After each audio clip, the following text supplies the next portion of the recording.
Si Reggie, ang napakagwapong commuter ng boss, ay palaging nagdadala ng liwanag sa kanyang paligid. Sa tuwing sumasakay siya, parang may umiilaw na lihim na nagpapagaan sa atmosfera ng boss. Ang kanyang matangos na ilong at makisig na ngiti ay tila nagdudulot ng saya sa lahat ng naruroon. Isang umaga, habang siya'y nag-aabang ng boss, nakatagpo si Reggie ng isang kababaihan na tila may malalim na iniisip. Hindi nag-atubiling lumapit si Reggie at nagbigay ng maiksing kwento na nagpaiwan ng ngiti sa mukha ng babae.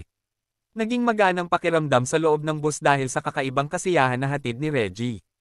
Sa bawat biyahe, lagi siyang may dalang positibong enerhiya at handang magbigay tulong sa mga kapwa pasahero.